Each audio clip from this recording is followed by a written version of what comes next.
තිඩිය ප්‍රදේශයේ මෙම මහල් නිවාසය කුලී පදනම මත ලබාගෙන කලකපටන් සුරූපී තරුණියන් මුදලට විකිණීමේ ජාවාරම පවත්වාගෙන ගියා.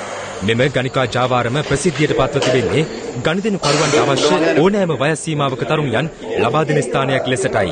සූක්ෂම හිතවත්කමක් ගොඩනගා ගනිමින් ජාවාරම පවත්වාගෙන යන කාන්තාව දුරකථනයෙන් සම්බන්ධ කරගත්තා. එයාට මොනවද කෙනෙක් දෝනේ? සාමාන්‍ය දෙයක් වයස අඩු වෙච්ච කෙනෙක් වගේ ඉන්නවද? මාට වෙන්න ඕනේද කෙට්ටු වෙන්න ඕනේද? ඔබදම්ම කෙට්ටු අවශ්‍ය නැහැ. සාමාන්‍ය එකක් තියෙන කෙනෙක්. හරි දැන් ඉන්නකො මම දැන් ඔයාලට කරන්න හරියටම. අවශ්‍ය කාන්තාවගේ ස්වරූපය පැවසූ පසු මෙම නිවසේදී ගනුදෙනුකරුට තරුණිය දැක බලා ගැනීමේ අවස්ථාවද සලසා දෙනවා. ඉන් අනතුරුව නීතියේ ඇසින් බේරීම සඳහා ජංගම රථ යොදා ගනිමින් ජාවාරම පවත්වාගෙන යන කාන්තාව කොළඹ විවිධ ස්ථාන කරා තරුණියන් ප්‍රවාහනය කරනවා.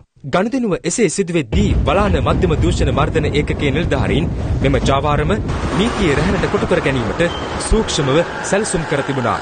පොරොන්දු වූ පරිදි තරුණියන් ලබා දීම සඳහා රාත්‍රී 9:30ට වැල්ලවත්ත පාළු ස්ථානයකට තරුණියන් රැගෙන විත් තිබුණේ ත්‍රිරෝද රථයකින්.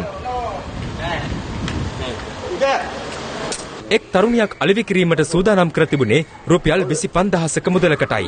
ඉක්මනට එන්න සර් මේ KFC එකේ පාර වැඩි හරි ඩීල් එක හරි සෙට් ඔක්කොම සෙට් වුණා. ඔව් අපි අල්ලගෙන ඉන්නේ ඩිස්ට්‍රික්ට් ලයින් ඇතුළේ පාරේ නේද? මෙම ජාවාරම කිසිවෙකුටත් සැක නොසිතෙන පරිදි සිදු කිරීමට කාන්තාවන් රැගෙන එන ත්‍රිරෝද රථයේ කුඩා දරුවෙකුද රැගෙන යාමට ජාවාරම්කාරිය සූක්ෂම වී තිබුණා.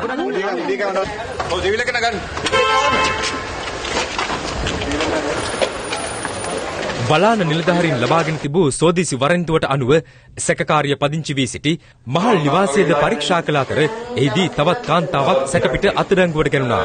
එහිදී මෙම නිවස මාසකට රුපියල් 40000ක කුලී පදනම මත ලබාගෙන තිබවයි හෙළි වුණේ. මෙහිදී සැකකාරියන් සිව් දෙනෙකු සහ ත්‍රිරෝද රථයේ රියදුරාද අත්අඩංගුවට ගැනුණා. සැකකරුවන් අද ගල්කිස්ස මහේස්ත්‍රාත් අධිකරණයට ඉදිරිපත් කරනු අතර ඔවුන් මේ මාස 18 වෙනිදා දක්වා රක්ෂිත බන්ධනාගාරගත කිරීමට නියෝග කළා. ජාවාරම පවත්වාගෙන ගිය සැකකාරිය ඇතුළු පිරිසගේ දුරකථන වාර්තා ලබාගෙන වැඩිදුර පරීක්ෂණ කටයුතු සිදු කරන බව බලාන මධ්‍යම දූෂණ මර්දන ඒකකයේ ස්ථානාධිපති පොලිස් පරීක්ෂක දුමින්ද බාලසූරිය මහතා